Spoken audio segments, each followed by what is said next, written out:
요즘 시장에서 폐렴주들이 정말 잘 나가고 있습니다.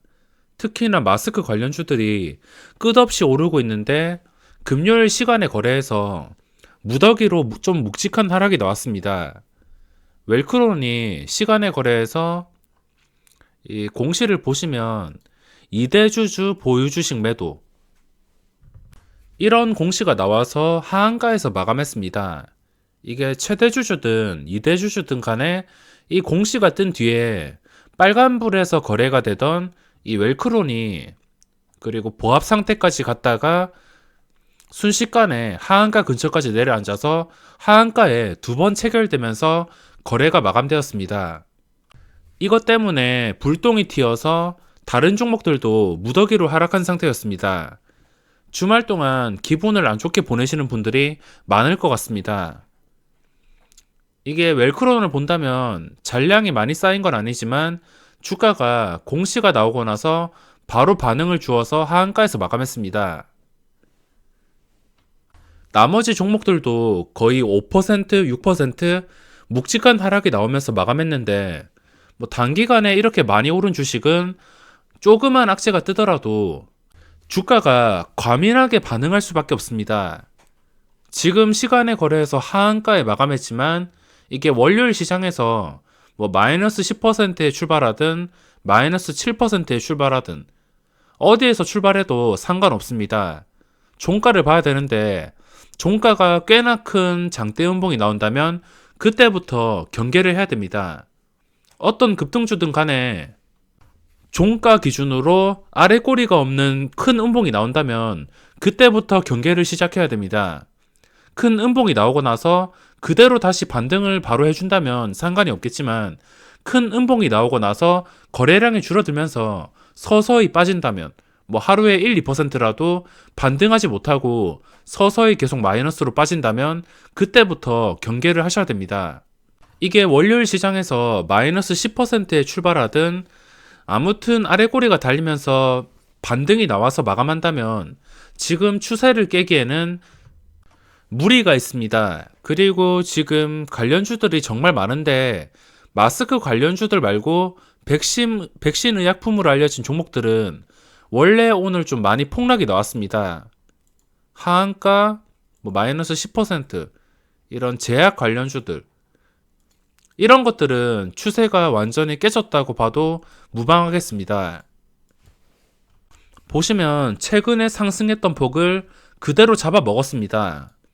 이런 종목들은 싸다고 매매할 필요가 없습니다.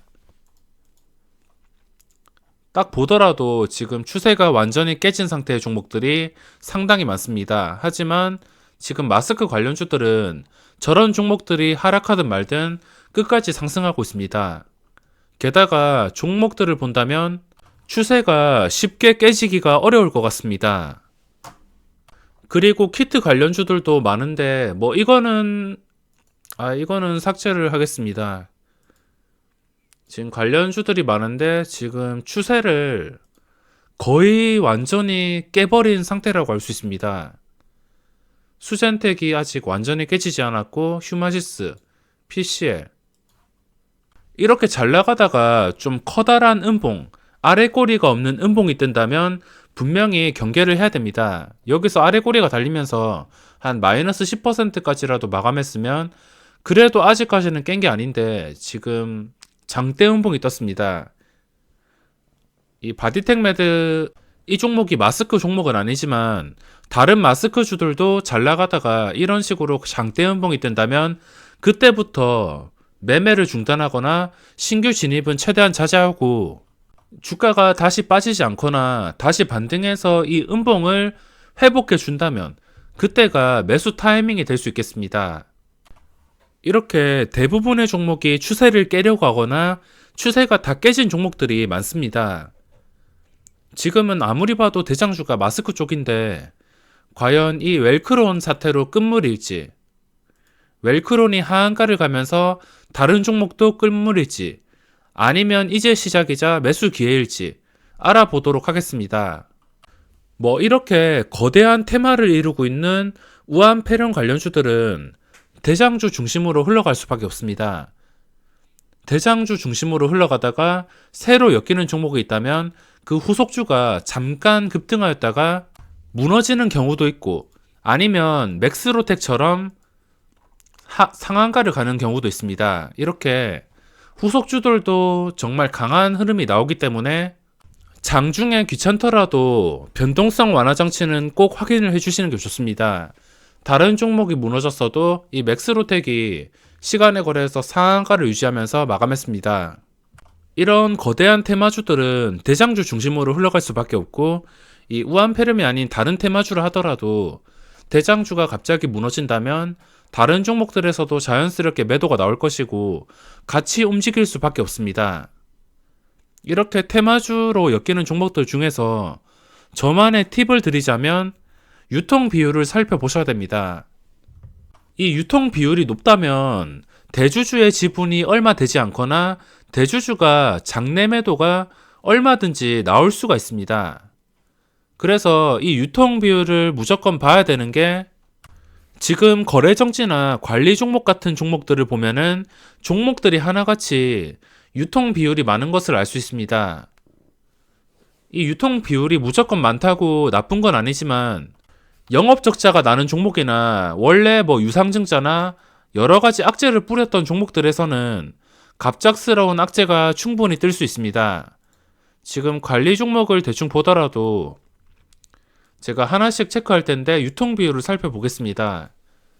이게 83%, 46%, 82%, 21%, 90%, 90%, 93, 71, 86 이렇게 유통 비율이 80%가 넘는 게 굉장히 많습니다. 지금 하나씩 다 클릭하고 있는데 거의 다 80%가 넘습니다. 종목들이 많아서 하나씩 클릭해 보시면 아시겠지만 하나같이 공통점은 유통 비율이 많음을 알 수 있습니다. 이런 유통 비율이 많은데 영업 적자까지 나거나 회사가 안 좋아진다면 언제라도 개인 투자자의 뒤통수를 노릴 수가 있습니다. 그래서 이런 테마주를 투자하지 않는다 하시더라도 유통 비율이 너무 많은데 영업 적자가 나거나 좀 회사가 안 좋거나 시가총액이 너무 작거나 최근 2년 이내에 유상증자나 대주주의 매도가 나왔다던가 이런 악재가 떴던 종목은 웬만하면은 거르시는 게 낫습니다. 그거 아니더라도 투자할 종목은 많기 때문에 잠재적인 악재들은 전부 다 제거를 하시는 게 좋습니다. 저는 단기간에 이렇게 많이 오른 테마주를 잘 들고 가진 않습니다. 그 다음 상승을 준비할 때 그 상승에서 먹고 나오지, 이렇게 단기간에 많이 오른 종목을 저점에 잡은 게 아니라면 고점에 매수해서 들고 가진 않습니다. 이게 다른 대장주들이 멀쩡하더라도 문제가 있는 대장주가 무너진다면 자연스럽게 이렇게 영향을 받기 때문입니다. 이게 아무리 좋아도 모나리자가 유통 비율이 적습니다. 이 종목이 좋다고 하더라도 다른 문제 있는 종목이 무너진다면 영향을 받기 때문에 언제 뒤통수를 맞을지 모른다는 것이 테마주의 최대 단점이라 할 수 있겠습니다. 지금 마스크 관련주들을 보면 주가가 최근 들어서 기본 2배씩은 올랐습니다. 초단기에 2배 오른 주식, 말도 안 되게 나중에 시간이 흘러서 3배, 4배까지도 충분히 갈 수 있습니다. 그 3배, 4배를 먹기 위해서 많은 분들이 하이리스크를 부담하는 것이고, 그 하이리스크를 부담해서 성공할 경우에 엄청난 수익률을 얻어가는 것은 당연합니다. 구독자분들이 제 투자 스타일을 아시겠지만 저는 손해를 보는 것을 정말 싫어합니다. 초급등주에 올라타서 하루 만에 악재가 뜬다면 10%, 20% 하락이 나올 수 있는 그런 조정을 버틸 자신이 없기 때문에, 주가가 하락한다면 무조건 버티겠다라는 스타일이 아니기 때문에 저가 매수가 아닌 이상은 들어가지 않습니다. 최근에 급등한 삼성바이오가 있는데 이것도 제가 저가 매수까지 성공을 해서 계속 그냥 들고 가는 거지, 만약에 지금 이거를 신규 매수하라고 한다면 이 삼성바이오에도 접근하지 못할 것 같습니다. 이렇게 저가 매수가 정말 중요하고, 저가 매수에 실패했다면 다른 방법을 생각하셔야 됩니다. 그래서 이런 엄청난 테마에 진짜 한 방을 노리시는 분들이나 소액 투자자들이 많이 몰리고 있습니다. 지금 패권 관련주들은 당연히 끝이 아니라고 생각합니다. 물론 아까 말씀드렸다시피 추세가 깨진 종목들, 이렇게 상승분을 다 반납한 종목들은 다시 상승한다 하더라도 손을 대면 안 되겠지만 지금 엄청나게 잘 나가는 마스크 관련주들은 단기간에 영향을 준다 하더라도 끝이 아니라고 생각합니다. 하루 만에 이 심각한 폐렴 악재가 깔끔하게 없어지는 것도 아니고 상황은 점점 심각해지고 있으며 이번 시간의 하락으로 인해서 다음 주에 단기간에 영향을 받긴 하겠지만 주가가 한두 번 음봉이 뜬다 하더라도 더 이상 빠지지 않는 구간이 나오거나 장대 음봉이 아니라면 계속해서 돈이 몰릴 수밖에 없습니다. 시간의 거래에서 지금 하락률을 보시면 패권 관련주들이 많이 무너졌습니다. 웰크론을 중심으로 그동안 잘 나가던 파루, 50도 마이너스 4%, 이 정도면은 그렇게 많이 빠지지도 않았습니다. 그리고 모나리자가 5% 빠졌는데 이 모나리자랑 50은 눌림목을 형성할 생각도 없이 끝까지 상승하고 있습니다. 아마 마이너스에서 출발한다 하더라도 많은 분들이 싸게 살 수 있는 기회다, 조정이다, 이렇게 생각을 해서 매수세가 계속 들어올 것 같습니다. 그렇다고 무조건 하락해서 매수하는 게 아니고 일단은 한 번쯤은 이런 종목들이 하락해서 어떻게 반응하는지 살펴보셔야 됩니다. 만약에 주가가 마이너스로 출발해서 이 마이너스에서 제대로 반등 없이 장대 음봉으로 크게 무너진다면 그때는 접근할 필요가 없습니다. 아래 꼬리가 많이 달리거나 장대 음봉을 회복할 때까지는 일단 구경했다가 그 장대 음봉을 회복한다면 그때 들어가더라도 먹을 자리가 생길 수 있습니다.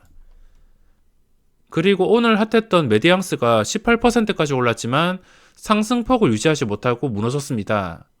차트와 거래량은 괜찮은 편이고 최근에도 상한가 이후에 2거래일 동안 적당히 눌리다가 금요일에 급등이 나왔습니다. 이 금요일 시장에서 최소한 전 상한가 가격 13,800원 정도를 지켜줬으면 이 종목도 괜찮았을 텐데 약간의 아쉬움이 있습니다. 지금 시간의 거래에서 12,000원까지 폭락을 하였고 이 종목을 다시 매수하기 위해서는 떨어지는 칼날을 잡는 게 아니고 나중에 다시 올라가서 최소한의 전 상한가 13,800원 정도를 회복해 줄 때 들어간다면 다시 고점까지의 수익을 노려볼 수도 있습니다. 제가 아까 3바에서 말씀드린 것처럼 매수한 자리가 정말 중요합니다. 어떤 자리에 매수했냐에 따라서 대응이 천지 차이가 되기 때문에 저가 매수자들은 종가 기준으로 장대 음봉이 나올 때까지는 편하게 대응할 수 있겠지만 고점 매수자나 신규 진입 예정자들은 일단 하락해서 주가가 어떻게 반응하는지 지켜보고 주가가 빠지지 않거나 음봉을 회복할 때 들어간다 하더라도 수익을 볼 수 있는 자리를 충분히 만들어 줄 겁니다. 그럼 이번 영상은 여기서 마무리하겠습니다.